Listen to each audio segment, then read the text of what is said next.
Good morning. In today's headlines, damaging for the Biden administration or not? Lawmakers from both sides of the aisle walk away with their own understandings of Hunter Biden associate Devon Archer's testimony. Updates in former President Trump's legal battles. A Trump aide appears in a Miami court on charges of obstruction, and a Georgia judge rejects Trump's requests. We have the details. An action-packed documentary complete with high-speed chases along with shootings and human smuggling activity. 2 years in the making, the Epoch Times releases Gotaways, the hidden border crisis. Shocking footage shows widespread floods in China's capital for the fourth consecutive day. 11 people have died and more than 50,000 were evacuated. The giant X sign is gone from the headquarters of the company formerly known as Twitter. Learn why that is and hear from media experts on the company's rebranding. A man from England has taken his love for plants to the next level and has accumulated an impressive collection. He explains his fascination with greenery.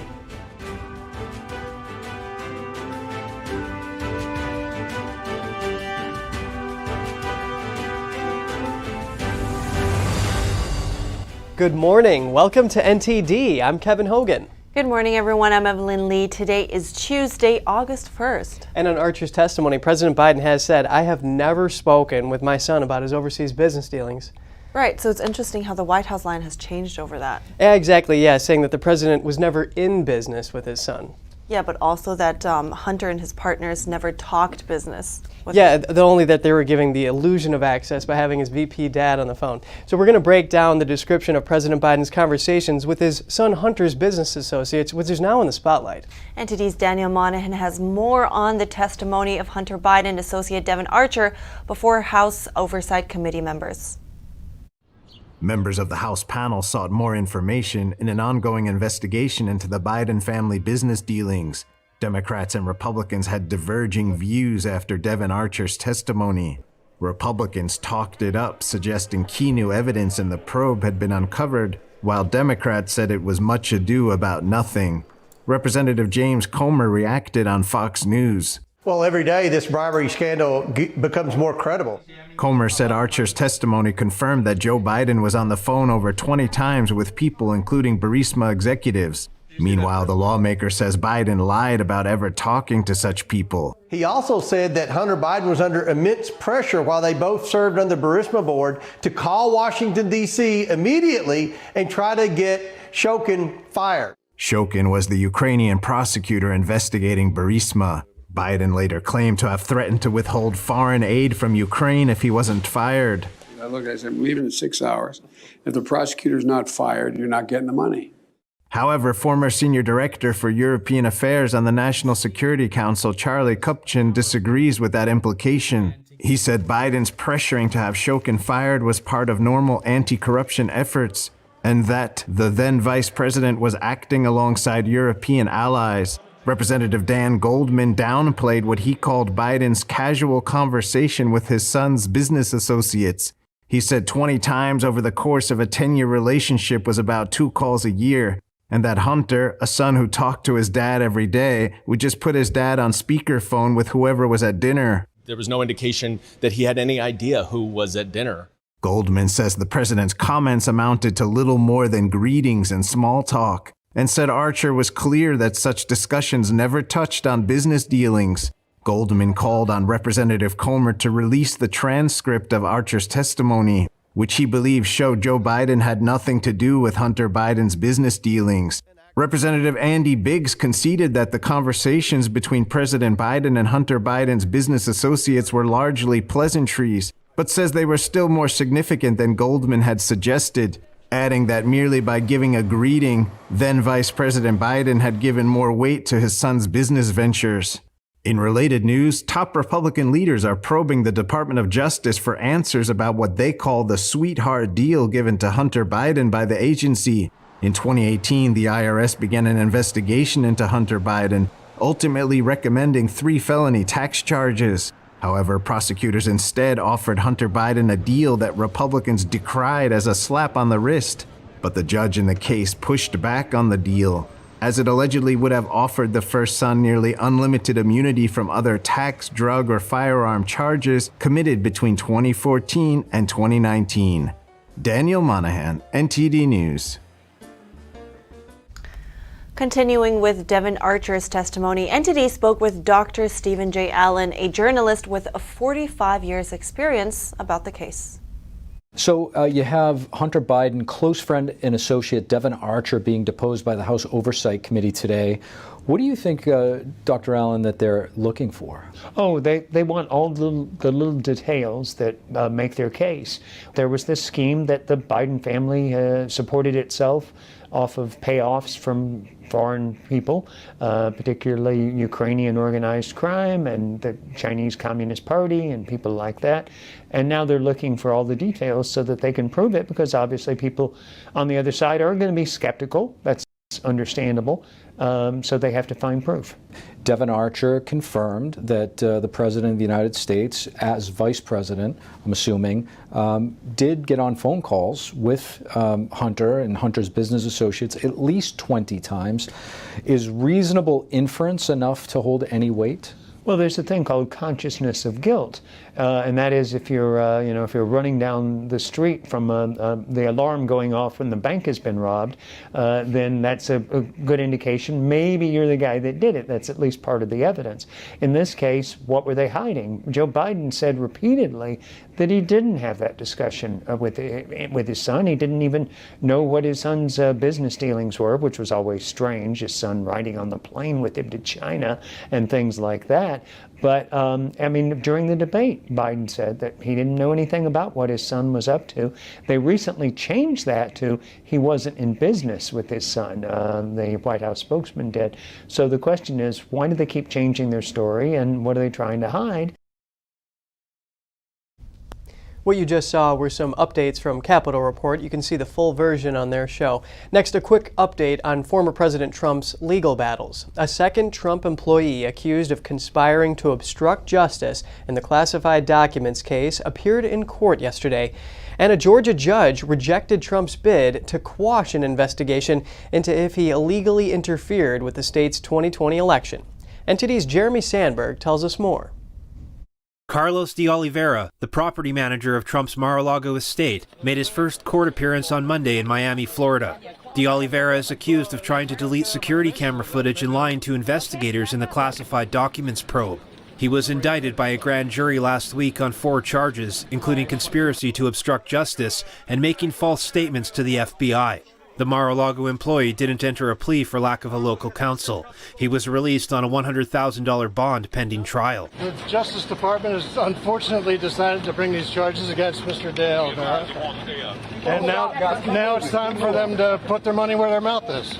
So I'm looking forward to seeing what discovery is. Trump says the security footage was not deleted and was handed over to investigators. De Oliveira will be arraigned next Thursday in Florida. A superseding indictment added charges against Trump and his aide, Walt Nauta, in the classified documents case. Trump has not yet entered a plea on the latest charges. And a Georgia judge rejected Trump's request for Fulton County District Attorney Fani Willis to be disqualified, have any potential indictments blocked, and throw out a special grand jury report with recommendations on who to charge. Prosecutors alleged Trump tried to undermine the 2020 presidential election results in the state. The judge said Trump's bid to disqualify Willis was premature and that he should wait until after charges have been filed to challenge the propriety of the investigation. A Cobb County judge is set to hear Trump's requests next Thursday. Willis has indicated she intends to ask a grand jury to approve charges sometime in the next 3 weeks. Jeremy Sandberg, NTD News. Trump's Political Action Committee is expected to report how much it has spent on legal fees so far this year. The Washington Post reported Trump's Save America PAC is likely to disclose around $40 million in legal fees in the first half of this year. It cited anonymous sources in its report. Trump's team is reportedly creating a new legal defense fund called the Patriot Legal Defense Fund. A Trump spokesperson says the amount of spending is needed to protect those who've worked for Trump from financial ruin and from having their lives destroyed. He called it unlawful harassment from a weaponized Justice Department. And coming up, the Biden administration has rejected a Trump plan to relocate U.S. Space Command headquarters, but a senator from Alabama says the fight is not over. And with the Army struggling to meet the recruitment goal, we speak to one former captain to hear his take on the situation. That and more after the break.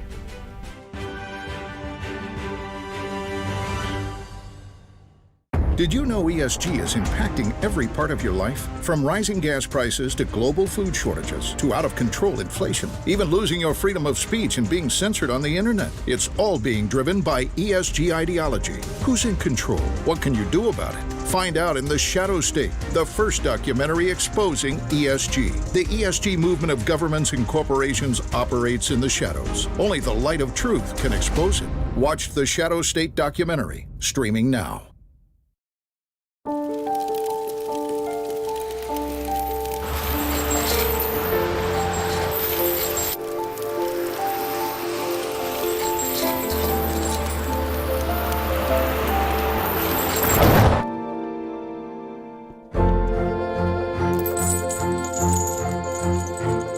Did you know dragging chains can spark a wildfire? Only you can prevent wildfires.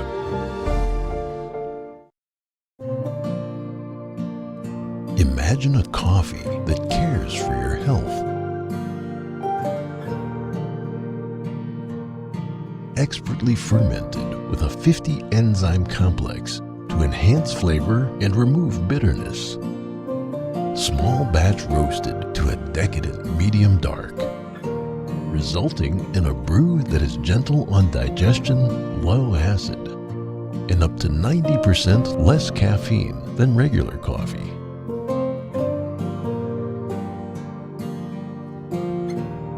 Try America's first enzyme fermented coffee today.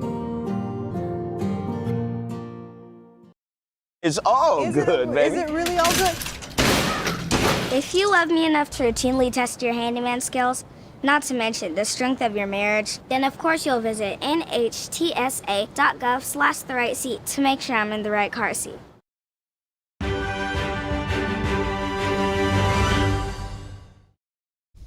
Welcome back. The U.S. Space Command headquarters will remain in Colorado instead of moving to Alabama.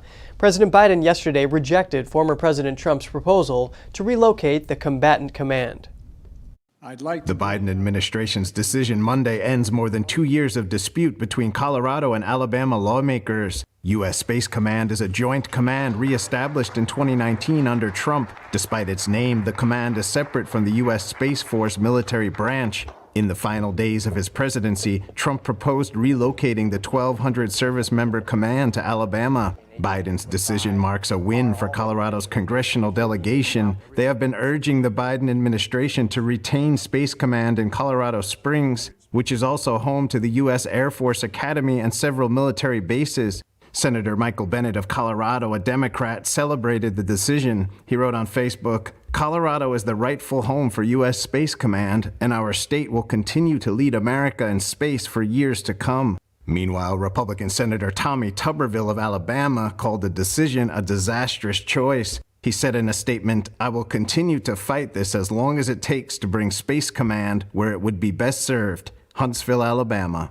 The decision to keep the headquarters in Colorado was in contrast to the recommendations of the Air Force leadership. According to a report from the Government Accountability Office last year, the Air Force studied the issue at length and determined Huntsville, Alabama was the strongest candidate location. How much confidence do you have in the U.S. military? Gallup asked Americans that question in June and shared the results yesterday. Pollsters found that around 40% of U.S. adults have very little or some confidence in the armed forces. That's the lowest it's been since 1997.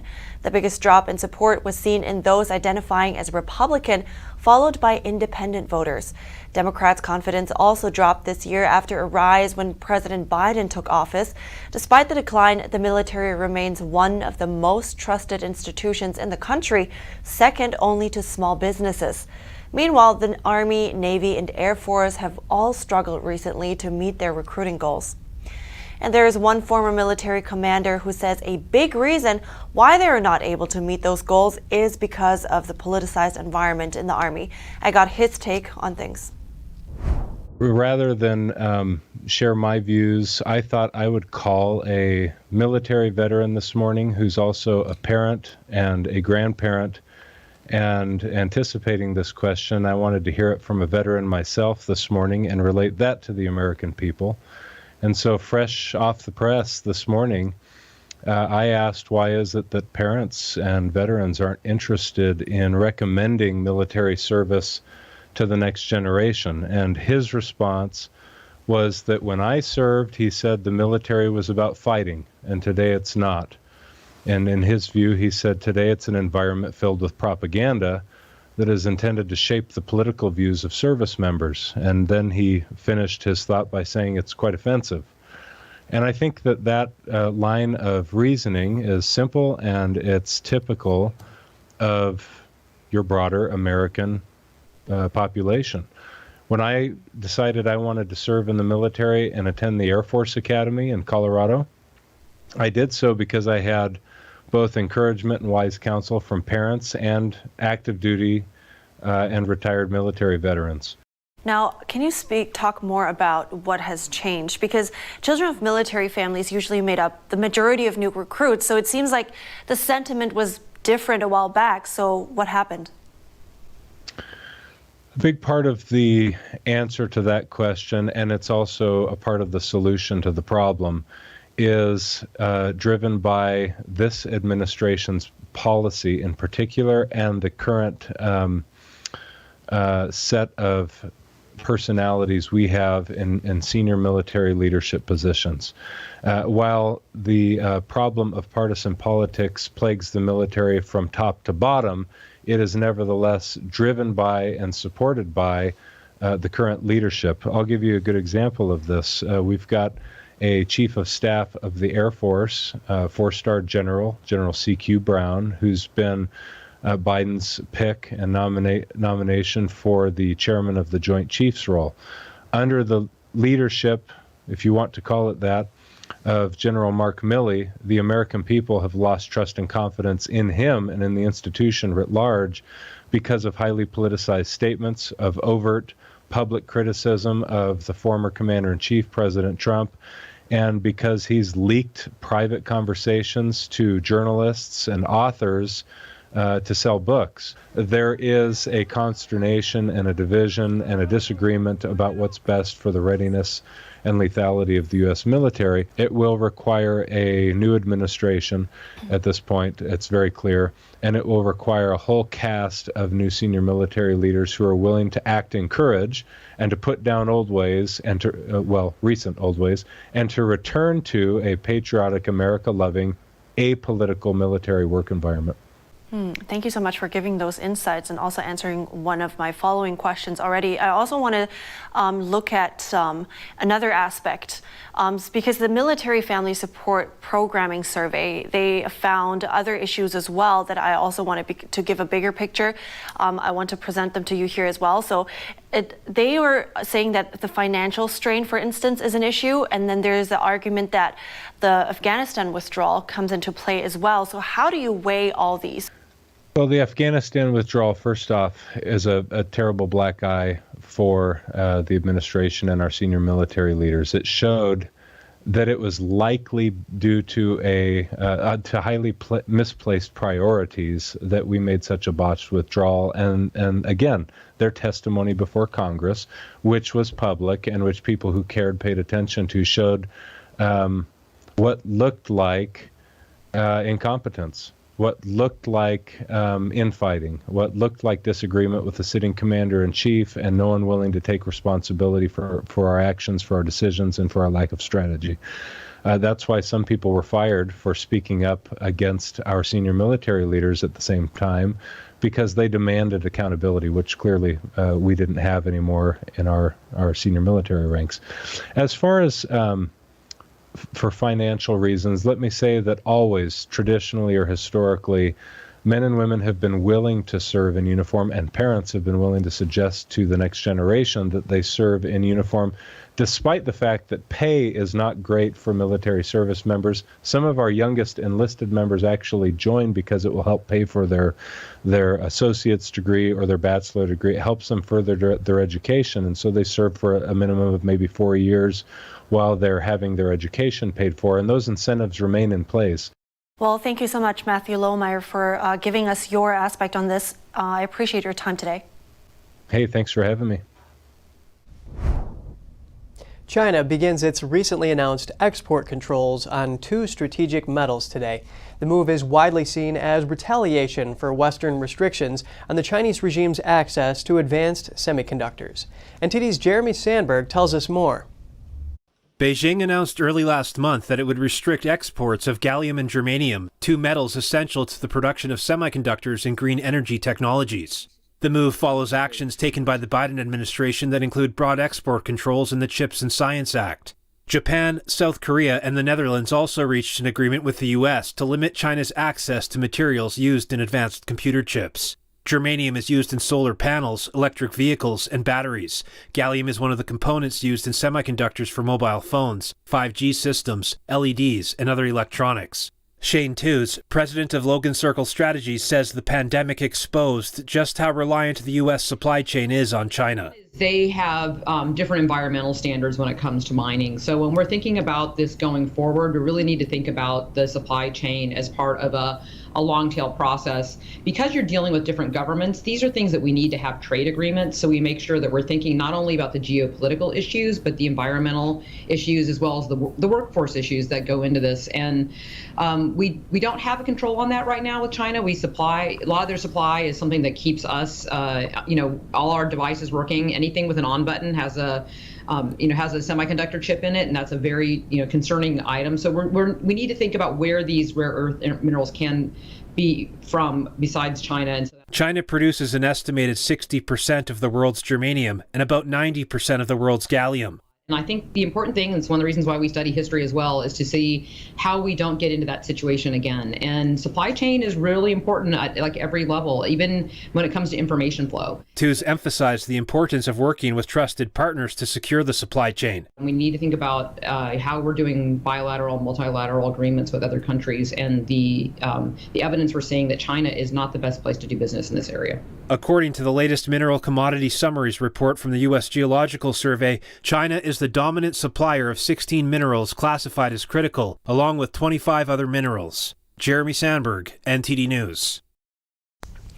Beijing taking a jab at U.S.-China tech ties with new export curbs. China announced export controls on some drones and drone-related equipment Monday. Beijing taking a jab at U.S.-China tech ties with new export curbs. China announced export controls on some drones and drone-related equipment Monday. In a statement from China's Commerce Ministry, restrictions are aimed at, quote, safeguarding national security and interests. China runs a major drone manufacturing industry and exports to several markets, including the U.S. More than 50% of drones sold in the U.S. are made by Chinese company DJI. The drone export curbs follow other Chinese controls last month, targeting metals used in chip making. The move was seen as retaliation after Washington restricted Beijing's access to key technologies. The limits on drones also follow other Western criticism aimed at Beijing's drone exports to the battlefield in Ukraine. China's ban on some consumer drones and civilian drones for military use starts September 1st. Still to come, Russia getting an unpleasant taste of war on its own soil. Another drone strike at a Moscow building holding government ministry offices. And 11 people have died in Beijing as heavy rains stretched into a fourth day, turning roads into rivers. We have more on the devastating aftermath of Typhoon Doksuri.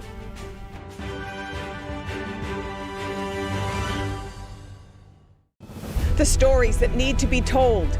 The voices that need to be heard, the truth that you need to see. Get unbiased and in-depth news. Don't miss a beat. I'm Stephanie Cox. At NTD, we're here for you. What is China like really? Is it defined by its giant economy, an oppressive government, or its people? By the worst persecutors or the most courageous freedom fighters? We're lifting the veil to look at global impacts and how close the regime is to your doorstep. From eyewitnesses and analysts, get the facts. Here on China in Focus.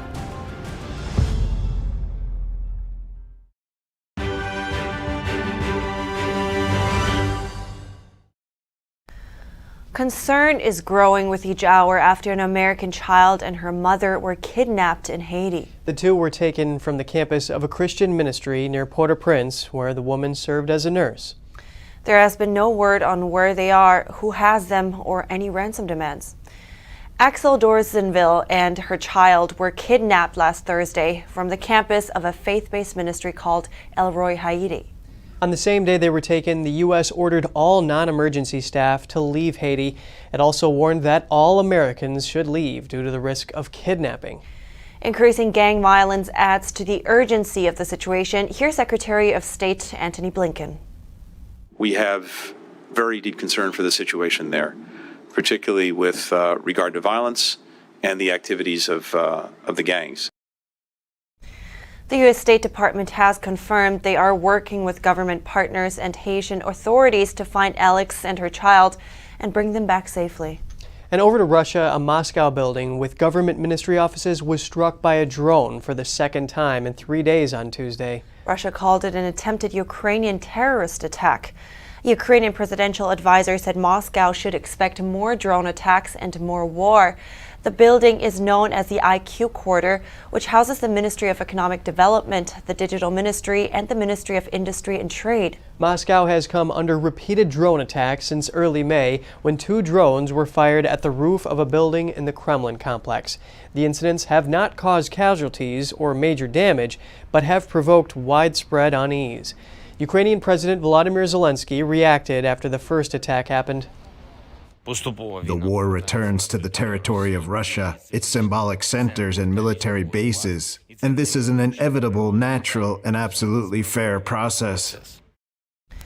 Kremlin spokesman Dmitry Peskov said on Monday that Ukrainian attacks on Moscow and other targets inside Russia were acts of desperation. Peskov added that Russia was taking all measures possible to protect against strikes. And over to China, at least 11 deaths as Beijing grapples with the worst flooding in a decade. This as the aftermath of Typhoon Duswari continues to ravage the city and surrounding areas. We have some shocking footage. For the 4th consecutive day, the remnants of Super Typhoon Duswari ripped through China's capital. Raging floods engulfed large swaths of Montogu, the hardest hit area in western Beijing, leaving around 150,000 homes without water.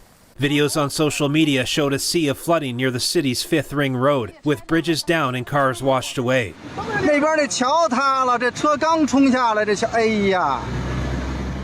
Another video captured brownish floodwaters gushing down the main streets and pouring into residential areas.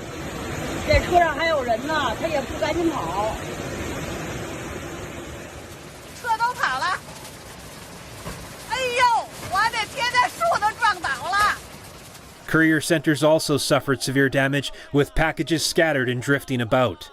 The death toll from the storm has climbed to 11. According to state media, another 27 people are still missing. More than 50,000 residents were evacuated. As of Tuesday, nearly 400 flights were canceled and hundreds delayed at Beijing's 2 major airports. Torrential rains also pummeled neighboring Tianjin and Hebei province. In one video, water rose to the height of a road sign, submerging nearby trees. Typhoon Doksuri made landfall in southeastern China last Friday before moving north. Authorities said an average of 7 inches of rain was recorded in southeastern Beijing from Saturday night through Monday afternoon. That's equivalent to the average rainfall for the entire month of July. Downpours are expected to weaken starting Tuesday. But China is bracing for Typhoon Kanun, the 3rd typhoon to hit the country in a matter of weeks. It's expected to enter the East China Sea on Wednesday. And now to some short headlines around the world. An Afghan branch of the ISIS terrorist group yesterday claimed responsibility for a suicide bombing in Pakistan. It killed at least 54 people at a pro-Taliban party's election rally. It was one of the region's worst attacks in recent years. The group said it was part of their continuing war against forms of democracy it deems to be against Islam. In British Columbia, huge wildfires that crossed over from Washington state were pushed back from the town of Osoyoos. That was after firefighting efforts and shifting winds. Late Saturday, an evacuation order for the tourist hotspot and its surrounding district was issued after the fire threatened thousands of properties. A UK regulator has shut down 3 law firms for allegedly offering fake asylum claims for cash. Last month, the Daily Mail reported how multiple lawyers agreed to help an undercover reporter posing as an economic migrant submit a phony application in exchange for thousands of dollars. One lawyer asked for over $12,000 to invent a horrific backstory to use in the asylum application. UNESCO experts have recommended that Venice and its lagoon be added to its list of World Heritage in danger. The UN agency says Italy is not doing enough to protect the city from the impact of sea level rise, overdevelopment, and mass tourism. It accuses authorities of lacking an overall strategic vision. The Pakistan attack really just makes it clear how the security issues that they face. Oh, absolutely. Yeah, well, considering that there's these 2 rival militant groups that are perpetuating violence and they're trying to boost their recruitment and trying to gain attention. Yeah. And still to come, the man who drove into a large group of migrant workers has turned himself into police. He says he accidentally sped up. In exclusive footage and interviews with ranchers and officers, the Epoch Times reveals the border crisis in ways you may not have seen before in the documentary Gotaways.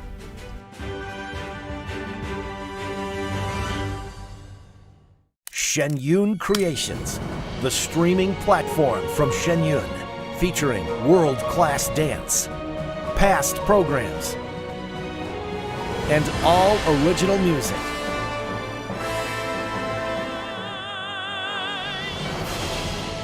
Masterclasses, behind the scenes, comedy, and more. Explore shenyuncreations.com. Anyone who's ever sold a home can tell you it is really hard. That's why who you work with matters. Together with HomeLight, we've helped thousands of people sell faster and for the best price. Life doesn't always give you time to change the outcome. Prediabetes does. With early diagnosis, prediabetes can be reversed. Take the 1-minute prediabetes risk test today. Go to doihaveprediabetes.org.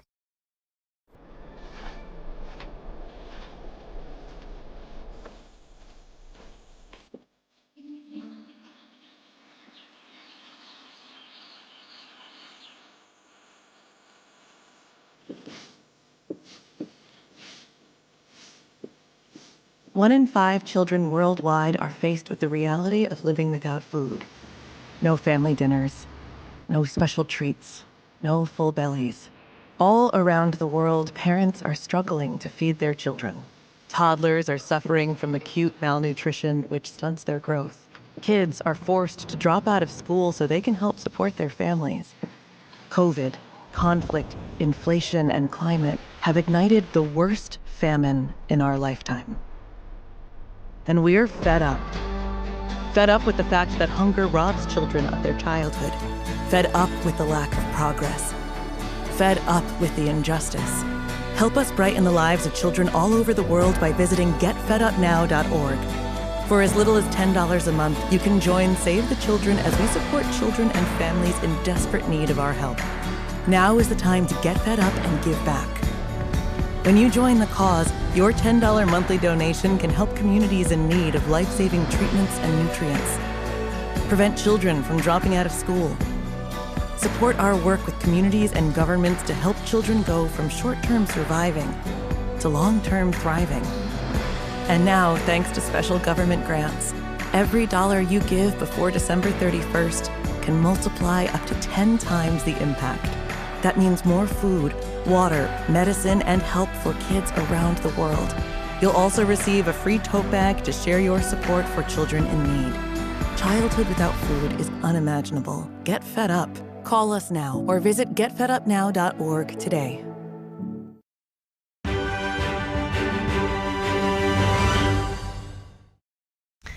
Good to have you back. A North Carolina man turned himself into police yesterday. He drove his car into a group of migrant workers the day before. Police in Lincolntown, North Carolina have charged Daniel Gonzalez with felony hit and run. Gonzalez told family members that he hit the gas by accident, panicked, and left the scene. Police tell a different story after reviewing video footage showing Gonzalez crossing a median before hitting the group. The group of 20 to 30 migrant workers were waiting to board a bus that travels to and from a nearby farm. 6 victims were taken to a local hospital for various injuries. All were released by Sunday evening. Gonzalez is free on a $50,000 bond. Illegal immigrants in New York City are sleeping on the street in front of an iconic Manhattan hotel. That's as the makeshift processing center is hitting full capacity. The city's mayor weighed in on the issue. NTD's Arian Pastar has more for us. Illegal immigrants sleeping on the street in front of the Roosevelt Hotel in Midtown Manhattan. NTD was on the scene getting this footage on Monday. The situation has been looking like this since Friday. The hotel is reportedly being used as a first stop for immigrants. There, they should be processed and then sent to other shelters across the city. However, New York City Mayor Eric Adams last month already said, "We have no more room in the city, and we need help for the federal government." People reportedly wait in this line for 24 to 48 hours before being processed. However, some say they've been waiting for 5 to 6 days. On Monday, Adams commented on the situation. He partly blamed border states who are sending buses to the Big Apple, and the federal government for not supporting the city more and not making policy changes. Eventually, this was going to come to a neighborhood near you, and it is. 91,000 people. We need to allow people to work. And there's nothing more anti-American than you can't work. We need to control the border. We need to call a state of emergency, and we need to properly fund this national crisis. Last month, Adams announced that adult illegal immigrants can only stay in city shelters for up to 60 days from now on. After that, they have to find alternative housing. Now, over the past few days, they endured strong heat and rain for hours. Overnight, the city provided buses for people to seek shelter. A reporter asked Adams on Monday if illegal immigrants might be housed in tents in the future, in Central Park, for example.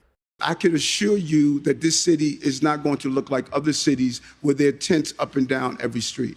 The mayor says New York City now has to adapt to the fact that there is no more indoor housing, and that he'll announce next steps on where to house immigrants. Arian Pastar, NTD News. The Epoch Times has published a new documentary. It's about the border crisis, and it took 2 years to make. It contains exclusive footage and interviews with officers and ranchers in border counties. I spoke with the maker. Take a look. Joining me now is Kay Rubicek, the producer of the Epoch Times documentary Gotaways, The Hidden Border Crisis. It's great to have you with us, Kay. Thanks for having me, Kevin. What can viewers expect to learn by watching the documentary Gotaways? We made this documentary so that we can take you there, because the first time when I saw the border up close, right there in front of me, it was unlike anything I could have ever imagined. That's what I've been told, but I still didn't believe it until I saw it. But all Americans can't necessarily go to the border and see what's really going on. This movie takes you front row seat to experience that and really understand the issue. Were there any challenges in the filming of this documentary? Oh, you bet. There always are with any documentary, but this one in particular, our director, Charlotte Cuthbertson, has been stationed on the border for 2 years. This movie includes high-speed car chases, gun shooting, arrests of Americans traveling to the border to participate in human smuggling, not realizing that they're probably bringing criminals into the country. My goodness, the amount of car accidents, more than 200 hours Charlotte was riding with sheriffs and deputy sheriffs and other authorities on the border to document this movie. The makers had to go to great lengths to get this story out. Are there any other documentaries that paint such a detailed picture as this one? No, we're all getting generally like kind of border fatigue. Everyone says, oh, I know about the border issue. I know migration. But they're calling it migration, but this is illegal immigration. People are fatigued saying they know all about it, they want things to change. But this documentary, Gotaways, brings a whole new perspective that no other media have covered. We've called it the hidden border crisis because you see the human smuggling that Americans are participating in and the gotaways, the people that you do not see on other media because it's very hard to capture them on camera, and that's what we've gone to great lengths to do for this movie. What motivated the making of this documentary? It was really the director, Charlotte Cuthbertson, who knew that this was a big issue 2 years ago, and she started documenting it. I was very fortunate to go and report with her on the border, and she told me what to look out for, and at the time, it was very hard to imagine. But in the middle of the night, we were seeing cartel members right in front of our cameras, bringing women and children over. Border authorities were there. I wouldn't say welcoming them, but they were processing them. Meanwhile, just down the river in the dark were other boats and things crossing the river illegally into the country, likely bringing gotaways, potentially weapons or drugs. That's what our media in most cases are missing. That's hard to capture on camera, but vitally important for all Americans to be aware of and to really start talking about. A lot of reasons to keep the border secure for people trying to come into this country as well as Americans already here. Just briefly, the CBP reported that there were 400,000 gotaways in fiscal year 2021 and about 600,000 in 2022. Your documentary estimates that there are 1.7 million gotaways during the Biden administration. Is that including all of the unknown gotaways? That is only known gotaways that border authorities are willing to estimate. The actual number of gotaways is far greater, and no one is able to put a figure on that. Well, Kay Rubacek, producer of Gotaways, The Hidden Border Crisis, I really appreciate your time. Thanks for having me.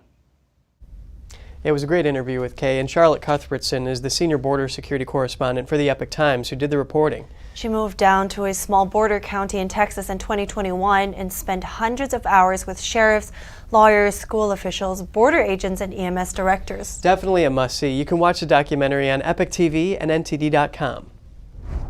More coverage for you coming up. The giant X sign is gone from the headquarters of the company formerly known as Twitter. Learn why that is and hear what media experts say about the company's new brand when we come back.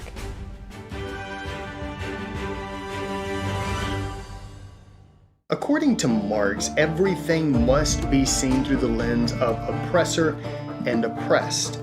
Our property rights have continued to get weaker. The threat of these takings is no longer just for public use, but also for better use. This means that the government can force the exchange of property from one private citizen to another private citizen. This is nowhere near the Founding Fathers' intentions. We now have a record share of Americans that have never been married, I being one of them. In fact, the median age of a first marriage has never been higher. Now, you may be thinking this is only affecting single adults. Well, not exactly. According to Pew Research, 1 in 4 parents living with their child are unmarried. And let's take a look at how many children are currently living with either one parent or no parent.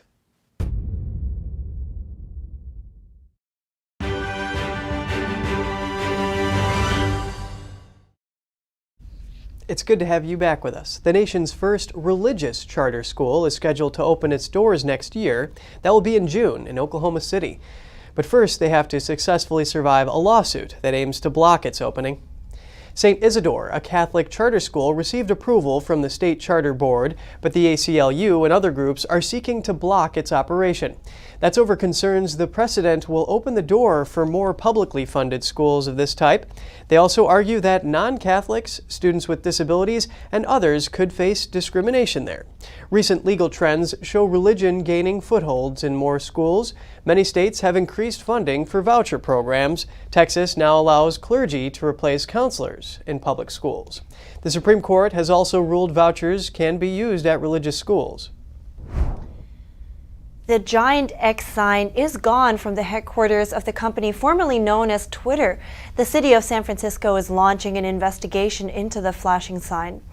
Elon Musk recently rebranded Twitter as X, removed the Twitter logo from the headquarters, and erected the giant flashing X sign on top of the building last week. The San Francisco Department of Building Inspection said Monday it received 24 complaints about the unpermitted structure over the weekend. Complaints included concerns about its structural safety and illumination. City officials say replacing letters or symbols on buildings or erecting a sign on top of one requires a permit for design and safety reasons. The city has opened a complaint and launched an investigation into the sign. Elon Musk took another big step over the weekend, completely replacing Twitter's Bluebird with the letter X. That's right, moving onward toward his stated goal of creating an everything app. What major obstacles is X facing along the way? NTD's Colin Fredrickson has more. The Twitter bird is now completely gone, replaced with X, one of the letters of the alphabet. What challenges does Elon Musk face as he tries to transform X into a successful everything app? Brands take a very long time to build up, to build trust. It's also to the point that to tweet has become a verb. Business professor Nicholas Creel says the sudden rebranding doesn't make a lot of sense. While the blue Twitter bird is known throughout the world, the X is something completely new. But it's not new to Musk. One of his first companies was called X.com, which was later renamed PayPal. Musk wanted to change the name back to X, but the board opposed it because the letter X is mostly associated with pornography. And so a lot of people see that, and it kind of sends up a red flag, particularly in a large segment of the population. Creel says many users and advertisers may be unwilling to associate with a product called X. Elon Musk loves X. He's named his kid X. When multiple companies have used X as part of it. There's a Tesla X model. Social media professor Andrew Selepak says the rebranding shows people the app isn't just about microblogging. The name Twitter, the Bluebird, and the term tweet have been strongly associated with just sending out short text posts. X has a small user base compared to Instagram, compared to Facebook or YouTube or TikTok. So what I think Elon Musk is trying to do is seeing what other spaces can he enter the app into to get more people to use it. One key additional feature is the ability to make payments. This could have a significant impact on the money transfer space. Twitter has 450 million active users. So I think very quickly, if you were to offer payments, one, it can be a huge revenue driver. Joe Cambarato is the CEO of fintech firm National Business Capital and has experience with payment apps. He says adding a money transfer feature is a big opportunity for X. Twitter's massive worldwide user base means many would have immediate access to the app, and they wouldn't have to go through a bank to send money internationally. This feature could also leverage the social aspect of X, making transferring money more of a social experience. Colin Fredrickson, NTD News. So many obstacles to that rebranding. It's quite the undertaking. Yeah, we'll see where all those goals to create a so-called everything app end up. Right. And just ahead, a man from England has taken his love for plants to the next level and has accumulated an impressive collection.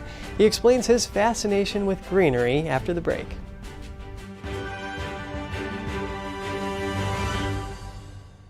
My dad's name was David. He always talked about getting life insurance, and now it's too late. No one was expecting my husband Dave to suffer from a heart attack. We didn't have life insurance. We thought we had more time. Don't be Dave, and don't wait until it's too late to get the life insurance coverage you need. And if you don't have enough insurance to cover funeral costs, credit card debt, and other expenses, your family is going to get stuck with the bill. Call now to get affordable life insurance. Just call 800-494-1562. If you're over 50, you can't be turned down for this insurance, regardless of your health. Plus, there's no medical exam, no health questions. Your rate will never go up. Your coverage will never go down. And rates start as low as $5 a week. Remember, don't be Dave. Call now. Call now. 800-494-1562.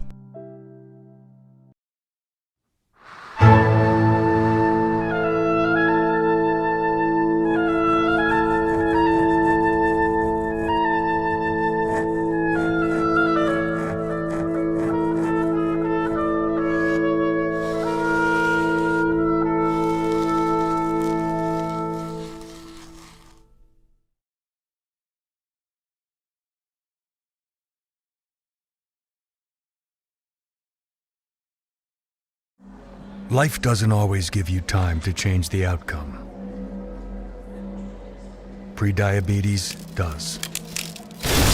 1 in 3 adults has prediabetes, but with early diagnosis, prediabetes can be reversed. And you can change the outcome. Take the 1-minute prediabetes risk test today. Go to doihaveprediabetes.org.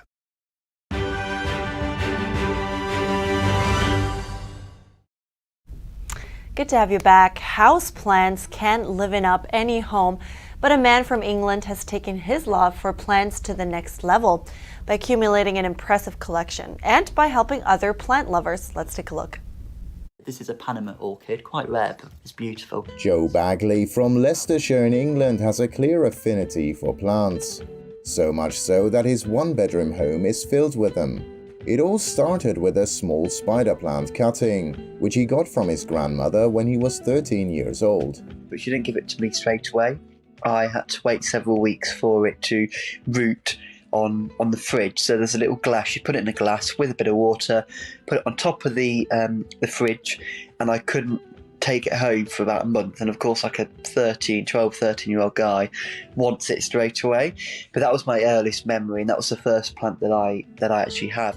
His early interest has now grown into a massive collection of over 1,400 plants, comprised of UK native plants, tropical plants, flowers, succulents and vines. His impressive collection includes 400 terracotta pots across every single room, even the stairs. And he is now looking to also take over an outdoor space. Joe says that with his plants keeping him company, he never feels alone. If the room was empty, the house was empty with nothing, just furniture, there's nothing there, there's no life in the room. So seeing all these plants, and of course they're all at different growth stages throughout the year. Some of them are flowering, some of them are growing leaves, some of them are dormant. It's quite nice being surrounded by nature at all different points of their life cycle. Joe says he particularly enjoys nursing dying plants back to health. Yeah, it's always a nice little story, you know, having a plant which is half dead to begin with. You nurture it, repot it, cut away the roots, cut away the foliage, you know, propagate it, whatever you have to do. To see it from that first day when you first got it, when it was looking decrepit and awful and almost dead, to now seeing it full of leaves, happy again, is really good. And having that photo of the before and after is brilliant. Through his website, he now helps other plant lovers by explaining the basics, such as controlling the plant's environment, moisture and humidity levels, and the right type of feed. He also sells potting mixtures and organic feed. Joe says in the future he would like to write a book about his experience with plants, and perhaps even own his own little plant shop. That really does look like a lot of upkeep. Oh yeah, 1,400 plants. That's a lot of watering. Oh, for sure. And you know, I used to have some microgreens, actually, some edible houseplants. Yeah, I might check out his website because I have one plant that doesn't look so good. And how about that moon this morning? Oh yeah, that's right, good point. This month, there will be 2 supermoons peaking. One of them today around 2 p.m. Eastern Time. It will be visible in Europe, the UK, Africa, and the Middle East. Those in the US will be able to see it during the evening. This one is also called the sturgeon moon, as it occurs around the time when indigenous populations historically found it easy to catch sturgeon fish in the Great Lakes. The second supermoon, a super blue moon, will be on August 30th at around 9:30 p.m. Eastern Time. A blue moon refers to a second full moon in the same month, which is rare. It occurs once every 2.5 years. So the name has nothing to do with its color. It comes from an old expression meaning something that rarely happens. And make sure you don't miss it, because if you do, they say you'll have to wait 9 years for your next chance. Oof, that's a long time. Yeah. And the color was really great. It was just so bright and vibrant. Awesome. Yeah, I missed it, I have to say. I should have paid attention. All right. Anyway, that's all for today's program. We'd love to hear from you at goodmorning@ntd.com. Shoot us an email if you'd like. Thanks for watching. I'm Evelyn Lee. And I'm Kevin Hogan.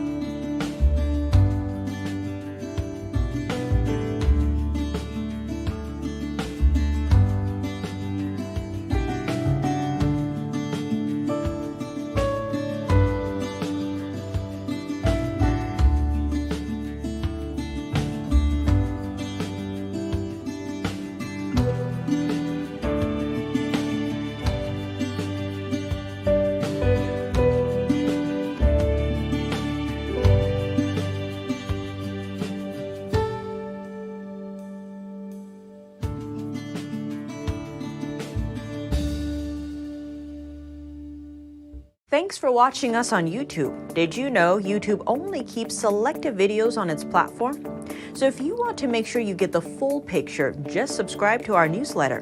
Go to newsletter.ntd.com and sign up. It's free.